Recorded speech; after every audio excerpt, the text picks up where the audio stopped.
Senhor presidente, senhores vereadores, público presente, boa tarde. Nobres vereadores, dentro de mais alguns minutos votaremos a manutenção ou não do veto parcial do senhor prefeito da Lei Complementar número 001/13, que trata da execução extrajudicial protesto das dívidas de contribuintes inadimplentes com o nosso município. Gostaria de submeter a vossas excelências, rapidamente, algumas reflexões que considero oportunas. Em face da importância do tema, solicitei que fosse distribuída a cópia desse pronunciamento a todos os senhores, assim como da manifestação dos advogados municipais acerca dos itens vetados, o qual farei referência mais adiante. Estima-se de forma conservadora que essa dívida com a municipalidade monta a casa dos 30 milhões de reais. No final da legislatura anterior, logo quando assumi a vaga do combativo e valoroso vereador Dedéu, apresentamos projeto de lei com esse mesmo objetivo.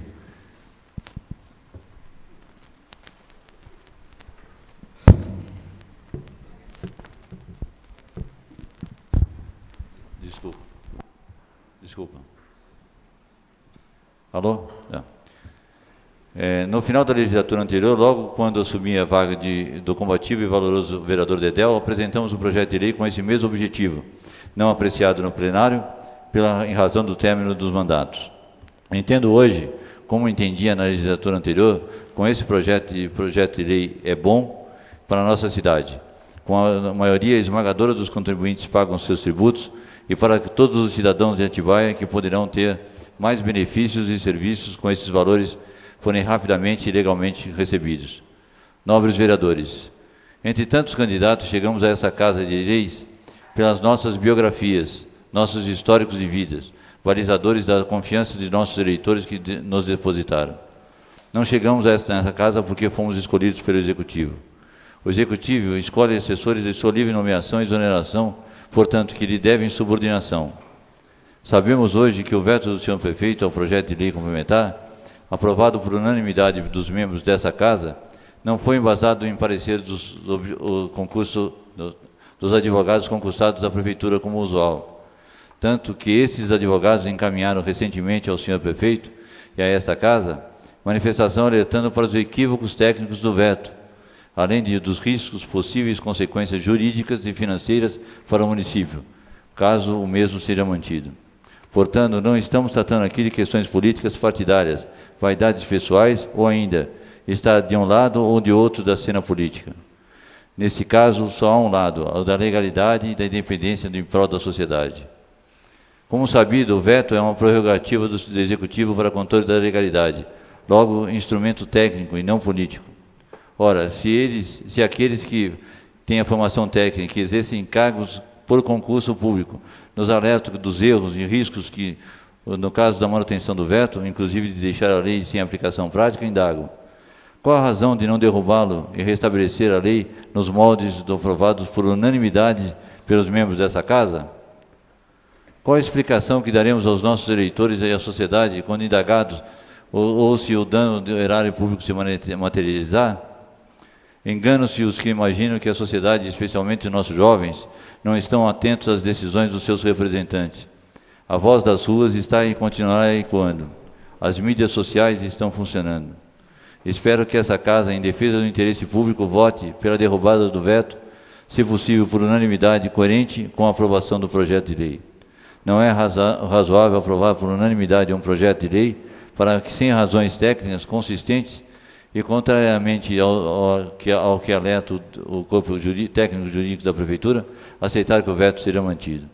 Muito obrigado e uma boa tarde a todos.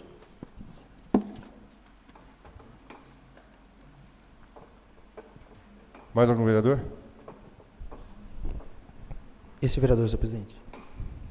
Bom dia a todos. Eu gostaria de deixar o meu entendimento sobre o veto do senhor prefeito. Numa última reunião que nós fizemos com ele, temos dois pontos de vista a serem enxergados. E eu concordo com a situação que está presente aqui hoje, do veto. Pois ele não entende necessário que isso já foi discutido aqui, o Rodrigo já bem comentou, de que oneremos o contribuinte novamente pelos 10%. Essa foi a razão do veto. E mais do que isso, ele está de acordo que a gente cobre os inadimplentes. Ele não é contra. Isso vai ser feito. Então, o meu posicionamento é esse. O prefeito está de acordo, ele concorda com a matéria, né? Com a essência do projeto, que realmente esses 30 milhões que a gente tem que buscar, que são dívidas, isso não vai ficar assim. O prefeito tem o posicionamento dele, só que o veto tem esse sentido. Ele onerou, ele entendeu, a gente discutiu esse assunto sobre ser o jurídico ou financeiro da prefeitura que iria executar essa cobrança. Ele entende que pode ser o financeiro e não o jurídico, e eu concordo com ele, são dois posicionamentos diferentes. Concordo com o veto do prefeito. Acredito que essa dívida não vai ficar em branco, nós vamos cobrar, vamos executá-la, e esse é o meu posicionamento, Paulo, com todo o respeito. Okay? Obrigado. Mais algum vereador? Esse vereador, senhor presidente.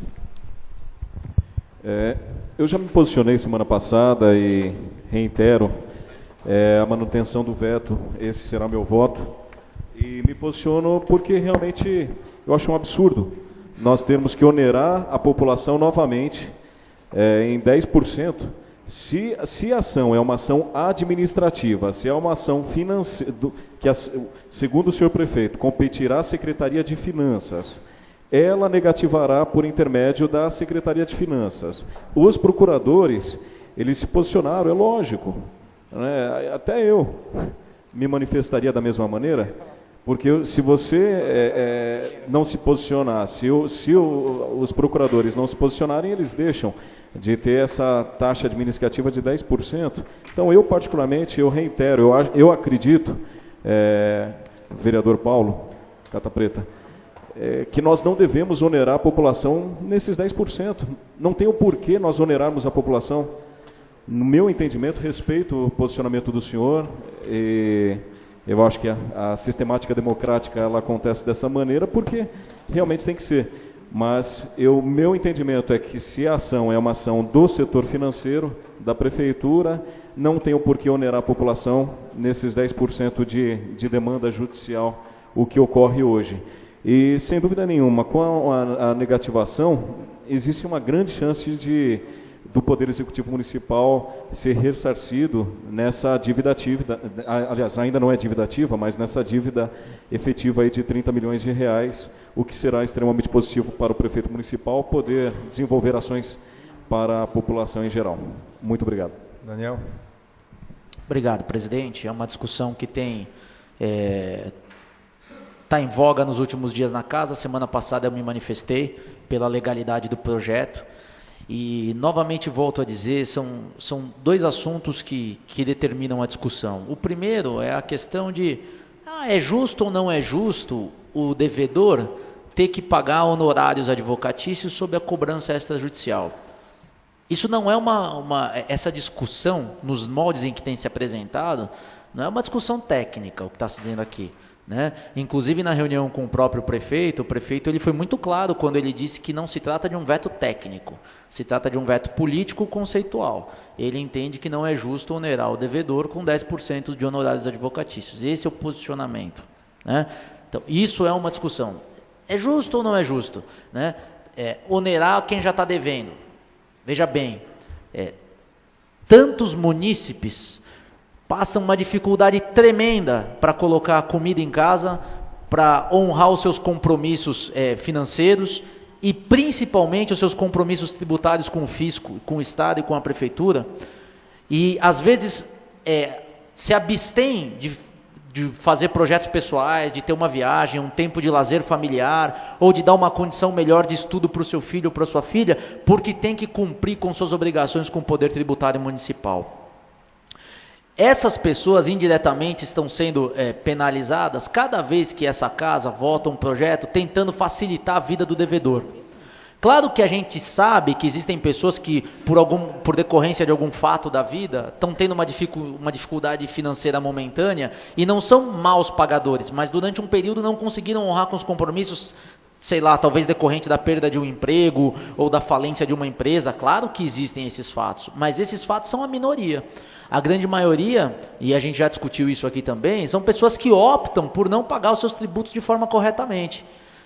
Hoje nós temos uma inadimplência de cerca de 8% no município. As pessoas têm a possibilidade, olha, eu não vou pagar o tributo porque deixa cobrar, isso aí vai demorar 20 anos para me executarem. Será que sobre esse cidadão não é justo incluir um honorário advocatício pela cobrança do profissional técnico habilitado que vai analisar a legalidade do crédito a ser executado? Então, isso é uma questão conceitual. Juridicamente, eu tive acesso ao parecer da Procuradoria Técnica da Prefeitura, concursada, e realmente eles defendem uma linha da obrigatoriedade e necessidade do crédito tributário passar por uma análise jurídica antes do seu lançamento. E isso é correto, porque a prefeitura não pode sair lançando um monte de dívida aí sem saber se realmente é devido ou não. E quem faz essa análise? É uma análise jurídica, né? É como se a gente admitir que... por isso que SPC e Serasa tem tanto processo por indenização de danos morais, porque talvez a pessoa que lança o nome de um munícipe, de um contribuinte no SPC Serasa, não consegue fazer uma análise jurídica para dizer se aquilo é devido ou não. Aí chove indenização de danos morais porque sujaram o nome de forma indevida de uma pessoa. Por isso que existe a necessidade de passar por um crivo técnico. E o parecer da Secretaria Jurídica, eu peço licença para ler a todos os presentes aqui, ele é claro nesse sentido, eu vou ler só o trecho que eles falam sobre isso. Inicialmente, a teor dos artigos 201 e 204 do Código Tributário Nacional e da Lei 6830 de 80, a inscrição da dívida ativa na fazenda pública, tributária ou não tributária, é ato de controle administrativo da legalidade e deve ser feita por órgão competente para apurar a liquidez e certeza do crédito. Renomados tributaristas, como Geraldo Altaliba e Paulo de Barros Carvalho, sustentam, com absoluta correção, que a inscrição em dívida ativa, né, é atividade de natureza eminentemente jurídica, a ser obrigatoriamente exercida por profissionais habilitados tecnicamente. A finalidade da remessa à Procuradoria, conforme ensinamentos dos ilustres tributaristas, é para que ela examine os aspectos jurídicos daquele procedimento e, afinal, dê uma opinião jurídica. Esta inscrição é um atestado jurídico técnico, vírgula, não político, não administrativo, não financeiro. Não é financeira essa análise, de que aquilo obedeceu ao direito. O que eles estão dizendo aqui? Para eu escrever o débito de uma pessoa na dívida ativa, tem que ter uma análise jurídica se aquele débito realmente é real, é devido. Se eu não fizer isso, se eu não tiver uma análise técnica para fazer isso, eu posso incorrer numa grande injustiça contra o munícipe. E eles conseguem aqui, eles continuam. É o único ato de controle de legalidade efetuado sobre o crédito tributário já formalizado, que se realiza pela apreciação crítica de profissionais obrigatoriamente especializados. 2 pontos. Os procuradores, que no caso do município de Atibaia, são os advogados municipais. E o parecer prossegue, eu também não quero me alongar muito na discussão, mas eu tenho absoluta convicção que a inscrição na dívida ativa deve passar pelo Departamento de Secretaria de Assuntos Jurídicos da Prefeitura, e a questão dos honorários ela é adjacente, paralela ao que se discute aqui, e não deve ser o nosso foco. Deve ser sim o controle da legalidade sobre aqueles que têm o dever de o fazer. Muito obrigado, presidente. Bom, então, nesse instante, coloque em votação. Eu solicito ao primeiro secretário que proceda à chamada nominal de votação. Wilson de Vasconcelos Veiga. Pela manutenção do veto parcial. Jair Bonilha Gata Morta. Pela manutenção do veto parcial. Almir Bueno do Prado. Pela manutenção do veto. Francisco Carlos Avanço. Pela manutenção do veto. Sidney Luciano Gonçalves. Pela manutenção do veto parcial. Jorge de Jesus Silva. Pela rejeição do veto. Dr. Ubiratã Fernandes de Oliveira. Pela rejeição do veto. Daniel da Rocha Martini. Pela rejeição do veto. Paulo Fernando Serrano Catapreta. Pela rejeição do veto. Dr. Edson Bento Leite. Pela manutenção do veto. Rodrigo Parras. Pela manutenção do veto. Josué Luiz de Oliveira. Pelo veto parcial. José Machado. Pela manutenção do veto. Lucas de Oliveira Cardoso, pela manutenção do veto. Emil On. Manutenção do veto. Veto mantido com 11 votos favoráveis e 4 contras.